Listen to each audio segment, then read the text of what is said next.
अगली खबर मनेर से, जहां के लोदीपुर में एक व्यक्ति की गोली मारकर हत्या का मामला सामने आया है। फिलहाल पुलिस ने शव को कब्जे में ले लिया है, मामले की जांच में जुटी है। स्थानीय लोगों ने आपसी विवाद में हत्या की आशंका जाहिर की है।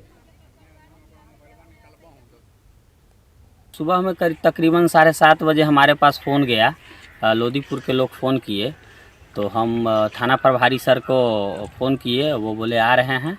तो हम और थाना प्रभारी सर पूरे अपने टीम के साथ यहाँ पहुँचे तो एक अज्ञात व्यक्ति का लाश बरामद हुआ है, जिसको वेरिफिकेशन करके थाना प्रभारी सर अभी थाना में ले गए हैं। लोदीपुर आहार पे एक डेड बॉडी की सूचना मिली थी, हम लोग गए उसको उठा कर लाए हैं और उसकी पहचान दरवेशपुर के सुदेश्वर साहु के रूप में हुई है। उनके परिजन थाना पर आ गए, बॉडी को पोस्टमार्टम के लिए भेजा गया।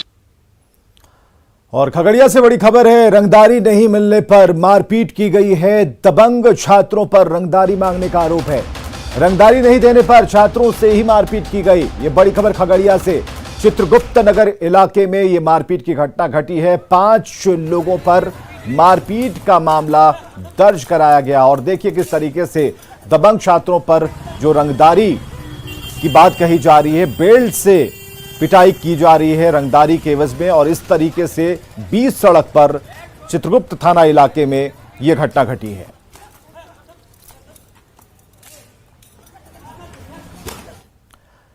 बिहार में पुलिस थानों के अब अच्छे दिन आने शुरू हो गए, जिसकी शुरुआत पटना के राजीव नगर थाने से हुई है, जिसका चमचमाता 5 मंजिला हाईटेक बिल्डिंग तैयार हो गया है। बस थोड़ा सा काम बचा है और जैसे ही काम पूरा होगा, मुख्यमंत्री नीतीश कुमार बेहतर पुलिसिंग के लिए एक बड़ी सौगात देंगे।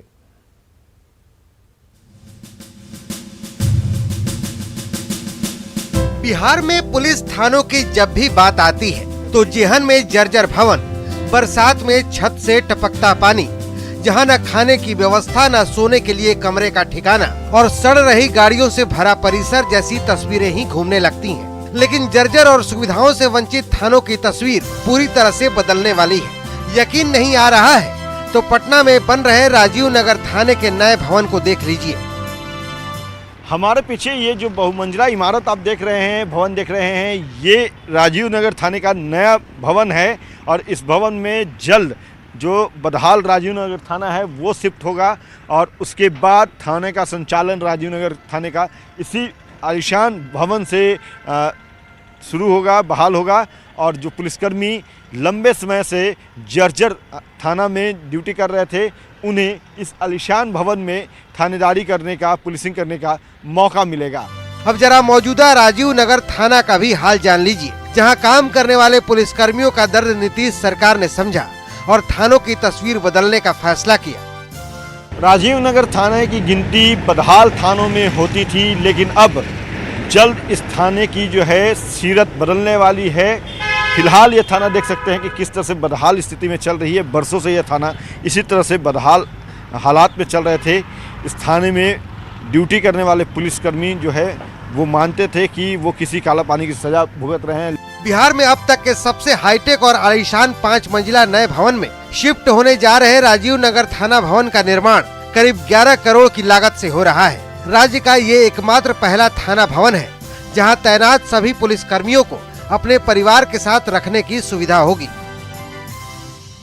और चूंकि ये 5 मंजिला जो है थाना भवन ये बनकर तैयार हुआ है, तो इसमें थाना का संचालन के लिए कमरे जो हैं वो निर्धारित किए गए हैं। यहाँ देख सकते हैं ये जो पूरा स्पेस है, यहाँ पे जो पुलिसकर्मी होंगे उन्हें उनकी बैठने की जगह होगी और यहाँ जो है वो स्टेशन डायरी जो मेंटेन होता है, लिखा जाता है।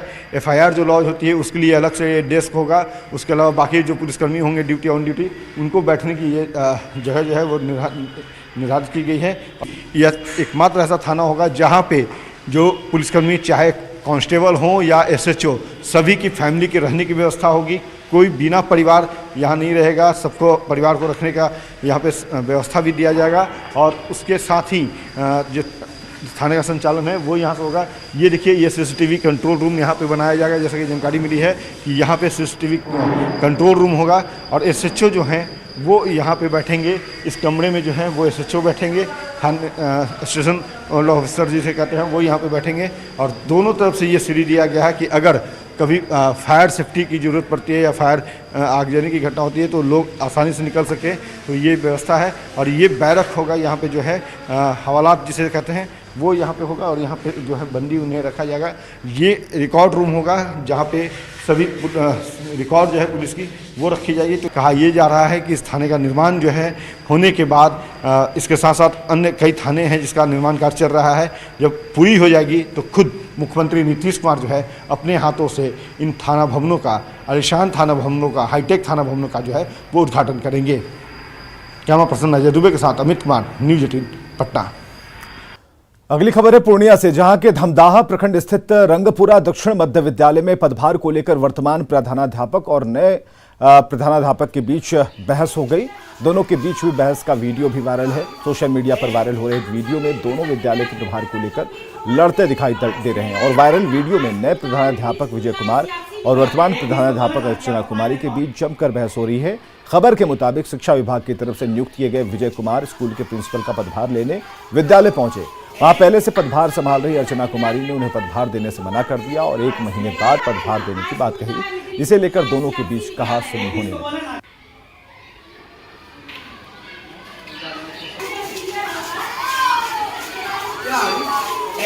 हम सब नहीं दे सकते, मेरा पेपर वर्क कंप्लीट होगा, हम दे देंगे। इतना पैसा क्या है ना, हाई स्कूल का है, मिडिल स्कूल का है, सीआरसी विद्यालय है। 31 को बोला ना कि आपको 5 तारीख को, जबकि हम नियमित शिक्षक है 34 से 540 के अंतर्गत हम नियमित शिक्षक है। हमको अनेकों टर्चर करती है कि ये प्रभार न ले, टर्चर करने के ये प्रभार नहीं लेगा, जबकि विभाग का आदेश है कि आप प्रभार लीजिए, मगर चिट्ठी निकालने के बावजूद भी हमको अनेकों प्रकार का टर्चर कर रही है। हस्तगत नहीं कराया गया है और सारे डीपीओ आके जांच किए, उसमें पूर्व प्रभारी विनोद कुमार शाह का निलंबन लेटर बीडीओ ऑफिस में पड़ा हुआ है और उसको निलंबित नहीं किया गया है। वो हमको कोई भी दस्तावेज देगा विद्यालय का तभी तो हम हस्तगत कराएंगे। और रही मेरी बात, तो हम अपना पेपर वर्क कंप्लीट करके कुछ दिनों का समय लेके उसको चार्ज दे देंगे। चैती छठ में आज खरना का महाप्रसाद बनेगा। कल शाम को पहला अर्घ्य दिया जाएगा और दिल्ली में इस मौके पर केंद्रीय जल शक्ति मंत्री गजेंद्र सिंह शेखावत ने छठ घाटों का निरीक्षण किया और इस मौके पर केंद्रीय मंत्री दिल्ली की केजरीवाल सरकार पर जमकर बरसे। केंद्रीय मंत्री ने कहा कि दिल्ली सरकार की गलत नीतियों के कारण यमुना की आज ये हालत है। और दिल्ली की सरकार ने जो वादा किया था कि हम यमुना को इतना शुद्ध कर देंगे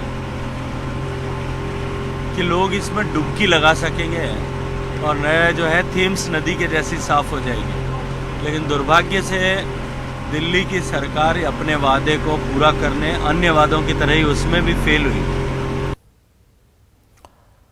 तो महापर्व की शुरुआत हो चुकी है और 4 दिनों तक चलने वाला महापर्व नहाय खाए के साथ शुरू हो गया। जहानाबाद में छठ को लेकर पूजन सामग्री के साथ फल के बाजार सज चुके हैं और इनकी मांग बढ़ गई है। शहर में फल दुकानों की संख्या पिछले 4 दिनों में 10 गुना बढ़ गई है और फलों की महंगाई होने के बीच भी इसे खरीदने के लिए लोगों की भीड़ है। हाट और बाजार समिति में बड़ी संख्या में लोग फलों की खरीदारी के लिए पहुंच रहे हैं। छठ को लेकर के व्यापार जो है इस बार जो है ना, जो सामान सब जो है अपना बिहार में तो केला है नहीं, केला सब बाहर से आ रहा है तो महंगा है। सेब जो है स्टोर का रहा है उसका भी महंगा है। अब यहाँ तो बाजार जो है कल चलेगा ना, अभी तक तो मिला जुला के ठीक है। स्टोर का जो सेब है उसमें नुकसान जा रहा है। जहानाबाद के रतनी फरीदपुर स्थित कंटाही बिगहा गांव में बरगद का पेड़ लोगों के लिए आस्था का केंद्र बन गया। पेड़ के अंदर पत्थर की आकृतियां मौजूद हैं जिसकी पूजा के लिए स्थानीय लोगों के साथ साथ दूर दराज से लोग आते हैं। ग्रामीणों के मुताबिक बरगद का पेड़ सैकड़ों साल पुराना है और लोगों का कहना है कि पेड़ की पूजा करने से उनकी मनोकामनाएं पूरी होती हैं, जिसके कारण पेड़ लोगों के लिए आस्था का प्रतीक बन चुका है। मैं अभी नौगढ़ आया हूँ। अच्छा, क्यों आए हैं? वो मेरे एक सिस्टर यहाँ रहती है तो उसने मन्नत गच्छा था कि बाबू जन्म लेगा तो जितना केजी का जिस समय मन्नत पूरा होगा, जिस समय जितना केजी का बाबू रहेगा उतना केजी नारियल चढ़ाएंगे। मानो तो पत्थर, मानो तो भगवान, सब आस्था की बात है। हम पहुँचे हैं नौगढ़ के पास कंटाही बिगहा। यहाँ एक बरगद के पेड़ में शंकर भगवान की मूर्ति है पार्वती जी के साथ, जिसकी पूजा सैकड़ों साल से हो रही है। यहाँ के स्थानीय ग्रामीण बताते हैं कि लोग मन्नत मानते हैं और मन्नत पूरी होने के बाद यहाँ पूजा करने पहुँचते हैं। राजीव रंजन विमल, न्यूज़ 18 जहानाबाद।